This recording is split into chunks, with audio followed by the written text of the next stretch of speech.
The smell of stale champagne still clung to the air when Victoria Reynolds' voice sliced through the tense quiet of the office like a blade dipped in ice. "Did you really think I wouldn't find out?" she asked, her tone deathly calm. She stood by the door in her designer heels, holding up her phone like a weapon. On the screen, a compromising photo. Her, disheveled, lying in bed. Across from her sat Marcus Williams, 34, senior analyst, single black father.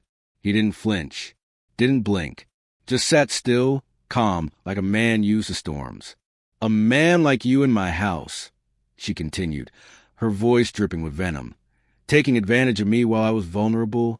Marcus remained seated behind the executive desk, his back straight, his eyes locked on hers. 5 years of loyalty. 5 years of perfect reports, late nights, skipped lunches. He'd worked hard to be seen as competent, no, exceptional. Never a blemish on his record. Always respectful, always professional. And now, for offering to drive his drunk boss home after the company party, he stood accused of the unthinkable. "Ms. Reynolds, you were extremely drunk last night." Marcus said evenly, "I only took you home because you couldn't even stand. I made sure you got in safely. That's it. Nothing more." Victoria let out a hollow laugh, the kind that's more warning than amusement. Her sharp blue eyes sparkled with a cruel knowing.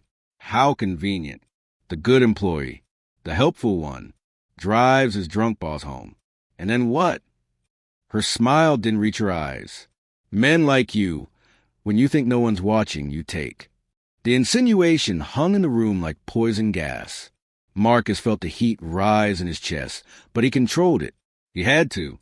This wasn't just about him now. It was about Maya, his 8-year-old daughter waiting at home. This job, this reputation, was her future too. He had seen it coming. Over the years, he'd learned to spot it. The barely concealed disdain, the condescending remarks Victoria would make about how lucky he was to be here, how impressive it was that someone like him had come so far. The extra scrutiny on his reports, even as she rubber-stamped shoddy work from others.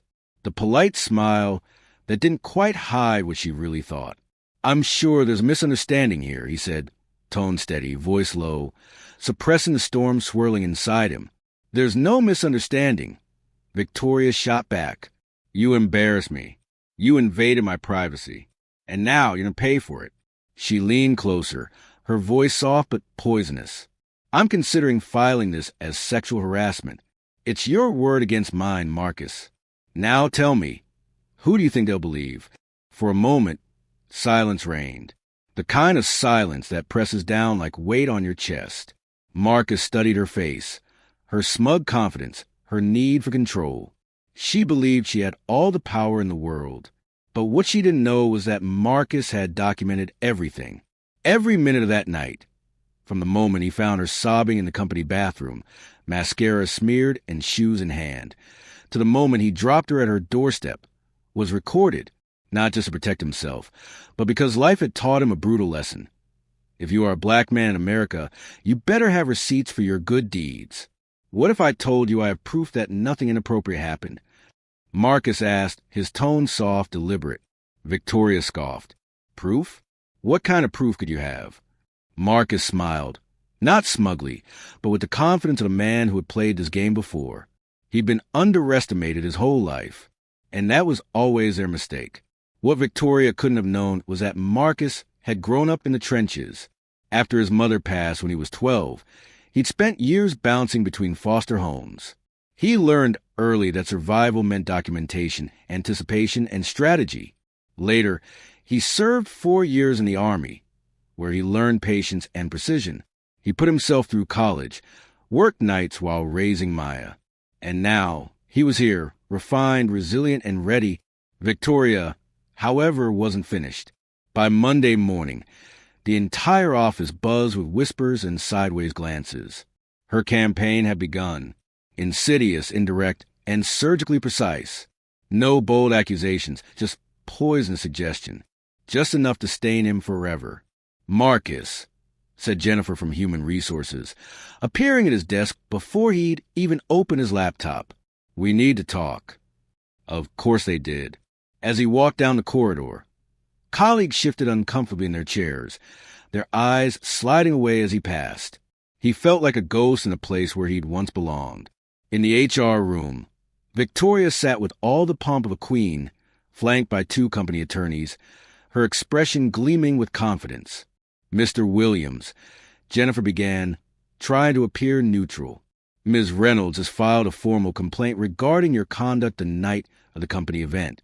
She claims you behaved inappropriately. There are photos." "Photos?" Marcus interrupted. "What photos?" Victoria slid her phone across the table. On screen was the same image. Her in bed, hair messy, makeup smudged. "You put me in a vulnerable position, Marcus," she said, tone dripping with faux sincerity. "A man, a woman, alone. How else was I supposed to interpret this?" Marcus looked at the image without flinching. "Interesting," he said quietly. "And who took the photo?" "I did," she snapped. "When I woke up." He nodded. "Got it." First documented lie. Because he knew when she'd fallen asleep. He had the time-stamped video saved in his cloud. He had footage of her thanking him before wobbling into her home alone. And that photo? It was clearly taken in the morning by someone thinking ahead, but not far enough ahead. "Mr. Williams," Jennifer continued, "this is a serious matter. There will be an internal investigation. But in the meantime, we're considering a temporary suspension without pay." Marcus breathed deeply. "And let me guess, Ms. Reynolds' word is more reliable than mine?" Victoria leaned forward, her voice honeyed with malice. "Marcus, you're a good employee. You've always been. But men in your situation sometimes misread boundaries when dealing with women in power. It's understandable." He stared at her then, not with fear, but with clarity. She thought she had one. But she had no idea that Marcus had been collecting everything. Every backhanded comment. Every passive-aggressive email. Every unnecessary correction. He'd built a digital vault of microaggressions and misconduct. And now, he had the perfect reason to open it. Because this wasn't just about his job anymore. This was about every black professional made to feel like they didn't belong. Every single parent trying to do right by their child in a world that never played fair. This was about the future. His daughter's future. Victoria thought she was burying him. She didn't realize he was about to dig up the entire foundation she stood on. And if you have ever been dismissed, disrespected, or made to feel small just for showing up, don't forget to subscribe. Because what comes next isn't just Marcus' redemption. It's a reckoning. The condescension in Victoria's voice struck Marcus like a slap. Not loud, but sharp. A soundless echo of every moment he'd spent proving his worth in rooms that had already decided he didn't belong. It was the same feeling he remembered from when social workers spoke about boys like him. Cold, clinical, as if his existence was a burden to be managed. He'd heard it from commanding officers in the Army, who couldn't quite believe a young black man could lead. From professors who blinked twice at his GPA and asked if he had help on his papers. And now, here it was again, sitting in an air-conditioned conference room, wrapped in legalese and polite smiles. "Well, you know," he said softly, repeating her own language back to her. "Single father, coming from where you come from, working here at our Goodwill. Sometimes the lines get blurred when there are significant differences in status." The silence that followed was suffocating. Jennifer from HR shifted in her seat, visibly uncomfortable, while the company's lawyers remained still, their expressions unreadable. But Victoria was glowing, savoring the moment like a victory lap. Every word she thought was humiliating him only sharpened the steel in Marcus' spine. She was so certain she held the upper hand. Too proud to see she was handing him the rope with which she'd hang herself. Marcus thought of Maya that morning, her bright eyes catching his as he poured cereal into her bowl. "Daddy, are you okay?" she'd asked. "You always say good people win in the end." He had kissed her forehead, smiled, and promised. "They do. Good people always find a way." Now, looking directly at Victoria, he said calmly, "Ms. Reynolds, may I ask a question?" She raised an eyebrow, intrigued. "On the night of the party," Marcus continued, "you mentioned something about your former assistant, Sarah Chun.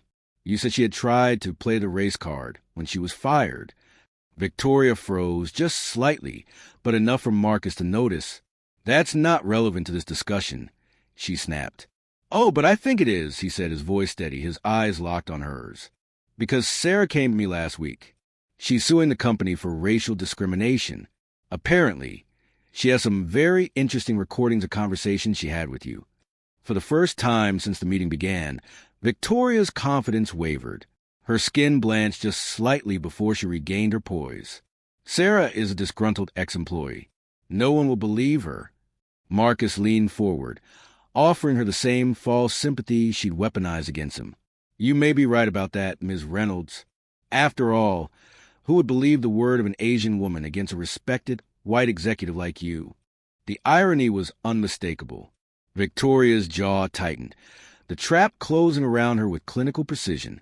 She realized too late that Marcus had twisted her own argument against her, exposing the prejudice at the root of her confidence. "What are you implying?" Jennifer asked carefully, her HR training kicking in. "I'm not implying anything," Marcus replied, rising slowly to his feet. "Just observing how certain people assume their word holds more weight than others based on characteristics that shouldn't matter in a professional environment." He walked out before anyone could reply, each step measured. Behind him, Victoria began whispering furiously to her legal team. What she didn't know was that every word of the conversation had been captured by a discreet recording app running silently on Marcus's phone. Every condescending remark, every racist assumption, every implicit confession, saved, time-stamped, and backed up. And that wasn't all. What Victoria had failed to realize was that Marcus Williams wasn't just another employee climbing the corporate ladder. He held a master's degree in information systems. He'd grown up learning how to survive in broken systems, and he'd become an expert at documenting what others hoped would go unnoticed. For the last 2 years, he had been quietly collecting proof, emails, performance review discrepancies, internal communications. Every slight, every joke, every overlooked promotion. More than that, he had connections. Investigative journalists who loved taking down corporate hypocrisy, civil rights attorneys with reputations built on landmark discrimination cases, and corporate whistleblower networks hungry for stories like his. But most of all, Victoria had committed the one mistake that Marcus could never forgive. She had threatened his ability to provide for Maya, and a man who has already rebuilt himself in the ashes once, for his daughter, is not a man you corner without consequence. That same afternoon, while Victoria and her lawyers toasted their presumed victory, Marcus sat at the kitchen table, Maya beside him. She worked through her math homework while he finalized a digital case file labeled Systemic Bias. Internal report. On his second monitor, an encrypted chat pinged. Amanda Rodriguez. Amanda was not your average employment lawyer. She was a force of nature, a racial discrimination attorney with a record of burying executives who treated civil rights as optional. When Marcus introduced himself, her voice sharpened with interest. "Sarah Chun told me about you," she said. "She mentioned you might have valuable information." "I have more than information," Marcus replied, opening his laptop. "I have evidence." He slid it across her desk. What Amanda saw silenced her for a moment. Detailed spreadsheets cross-reference performance evaluations with race and tenure. Charts showing how Black and Latino employees were consistently rated lower, overlooked for promotions, and micromanaged, even when outperforming their white counterparts. Audio recordings captured dismissive comments in team meetings, mocking nicknames, outright bias dressed in corporate jargon. Amanda scrolled through folder after folder, her eyes widening. "This is gold," she whispered. By Wednesday, while Victoria circulated a confidential internal memo warning executives to be vigilant about employees with questionable behavior, Marcus had already shared select documents with journalists at the Equity Watch. On Thursday morning, he received a formal letter from the company. Do not return to the building until further notice. What they didn't realize was that Marcus was already operating from a higher ground. Amanda filed an injunction with the EEOC by Friday morning. By Friday evening, the Equity Watch published a headline story. Toxic culture at elite tech firm. Whistleblower reveals systemic racism, harassment, and retaliation. It was only the beginning. Within days, external audits were announced. The company's stock dipped. Shareholders demanded answers. Other employees, emboldened by Marcus's courage, came forward. Sarah Chun released the recordings. Anonymous internal emails flooded Amanda's inbox. The entire structure Victoria had built her power upon was rotting from within, and the walls were finally cracking. She had underestimated Marcus. She thought she was dealing with a statistic. She didn't know she was staring down a strategist. And while she scrambled to control the narrative, Marcus stayed quiet, because he knew something she didn't. The moment she underestimated the intelligence, integrity, and preparation of the man she tried to destroy was the moment she had already lost. "Impressive," Amanda murmured as she scrolled through the digital mountain of evidence. Her eyes moved over spreadsheets, screenshots, transcripts, audio files. "How long did it take you to compile all this?" 2.5 years, Marcus replied evenly, clicking open a new folder, since I first noticed the pattern. But what appeared on the screen next made Amanda stop and whistle softly. These weren't just numbers or internal memos. They were screenshots of private WhatsApp conversations between executives, internal emails laced with racism masquerading as cultural concerns, and most damning of all, a 23-minute audio recording of a senior executive meeting where Victoria and her peers discussed how to handle diversity without compromising standards. Amanda's tone sharpened. "How did you get access to this?" Marcus allowed himself a small, tired smile, the first in days. "Let's just say when you spend 5 years working in IT before becoming a senior analyst, you pick up a few tricks, especially when you're constantly left out of meetings but expected to clean up after them." While Amanda processed the magnitude of what she was seeing, Victoria sat smug in her corner office across town, celebrating her so-called triumph. She was on a call with Margaret Thompson, another branch director, laughing over glasses of wine. "I handled it before it became a bigger issue," Victoria bragged. "The problem with people like him is they don't understand boundaries. They grow up thinking they're entitled to the same treatment as people who've actually built something." Margaret chuckled. "At least you dealt with it before you tried to play the race card. Those cases can drag for years." Victoria nodded, entirely unaware that her words, each syllable, were being recorded, transcribed, and time-stamped in real time by a monitoring system Marcus had quietly installed months earlier. Every prejudiced laugh, every smug assumption, every cruel joke was now a digital landmine waiting to detonate. That same afternoon, Amanda called Marcus. Her voice was tense with restrained excitement. "Marcus, the Justice Department is currently investigating multiple large corporations for systemic discrimination. Your company is already on their preliminary watch list." Marcus's heart quickened. "Your evidence isn't just compelling," Amanda said. "It could be the missing piece in a much larger federal investigation."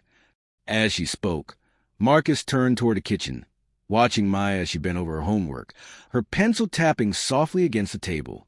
She had asked him that morning why he was home again during the week.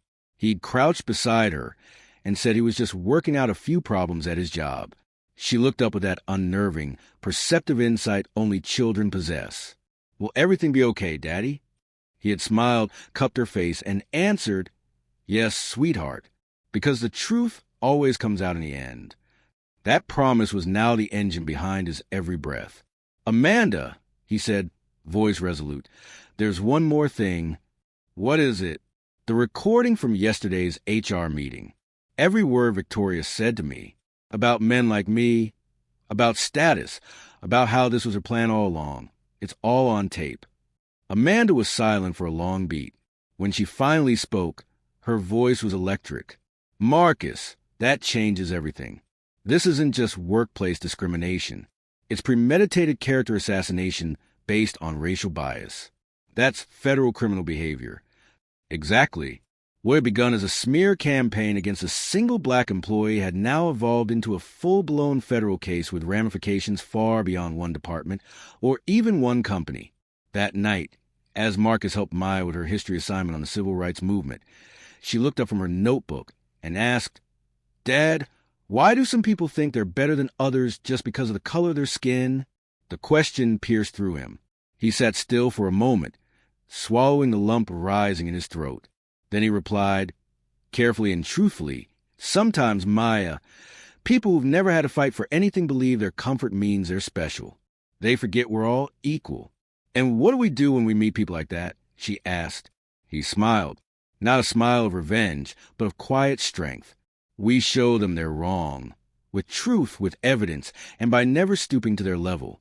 What Victoria also didn't know was that Marcus had used the suspension not for rest, but for strategy. With his time freed up, he activated every connection he had. Civil rights activists, investigative journalists, IT contacts, and employees from similar companies who had faced the same subtle, insidious discrimination. While Victoria smugly celebrated over lunch at the city's most expensive restaurant, Marcus sat in a virtual meeting with representatives from the Department of Justice, walking them through the case file that would become the foundation of a legal storm. When he finally closed his laptop that evening, he allowed himself one long breath and a smile, not of vengeance, but of long-awaited justice. He had waited, he had endured, and now, the truth was a flood no one could stop. Monday morning arrived with all the illusions of normalcy. Victoria sipped her overpriced coffee, reviewed her talking points for an investor call, and smiled through a morning meeting. She was reviewing slide decks in her glass-walled office when Jennifer from HR knocked and stepped in, her face pale, eyes wide. "Victoria," Jennifer said quietly, "we have a problem, a serious one." Victoria barely looked up. "Let me guess. Marcus hired some bottom-tier lawyer trying to stir up trouble?" Jennifer stepped closer and shut the door. "The FBI is in the building. They want to speak to you. Immediately." Victoria's blood froze. What are you talking about?" "There's a federal investigation. Someone submitted extensive evidence of discriminatory practices, recorded conversations, internal emails, altered HR data. It's bad." Before Victoria could respond, the office door opened behind Jennifer. 2 federal agents entered, followed by the CEO, Mr. Davidson, whose face was drawn in gray. "Ms. Reynolds," the taller agent said, flashing his badge, "I'm Special Agent Carter with the Department of Justice. We'd like to ask you a few questions about your management practices." Victoria stood, shaking slightly, trying to summon her signature confidence. "Of course, but this is all a misunderstanding. I don't understand why." Agent Carter tapped his tablet. A recording began to play. Victoria's voice echoed through the room. "The problem with people like him is that they don't understand appropriate boundaries. They grow up thinking they deserve the same treatment as people who have actually built something in life." Victoria turned white. That was taken out of context. I was talking about..." Another recording started. Her voice again. "A single black man against a respected white woman. The courts may be more sensitive these days, but the reality is credibility still matters." Davidson stood abruptly, his voice rising with rage. "Victoria, tell me you didn't say that." The agent slid a thick folder across the table. "These are transcripts of your private conversations over the last 6 months, all obtained legally with a court order. The complaint outlines systemic, deliberate acts of racial discrimination, including falsified performance reviews and coordinated efforts to suppress minority advancement." Victoria flipped through the pages, each one revealing another damning truth. Emails, chats, calendar entries, and worst of all, security footage from her own building showing the exact moment she took the compromising photo used to accuse Marcus, 3 hours after he had already left her house. "And we have documented evidence," the agent added, "that you accessed the HR system without authorization to alter performance data, specifically targeting Black and Latino employees." Mr. Davidson turned toward her, eyes blazing. "You've compromised everything," he said. "Our contracts, our reputation, our legal standing. You've ruined us." "I can explain." "There is no explanation." He turned to the agents. "She's fired. Effective immediately. The company will cooperate fully." And just like that, Victoria Reynolds, once untouchable, stood alone, watching her empire power, arrogance, and prejudice crumble around her like ash in the wind. Marcus had never needed to raise his voice or slam a door. All he had to do was tell the truth and let justice do the rest.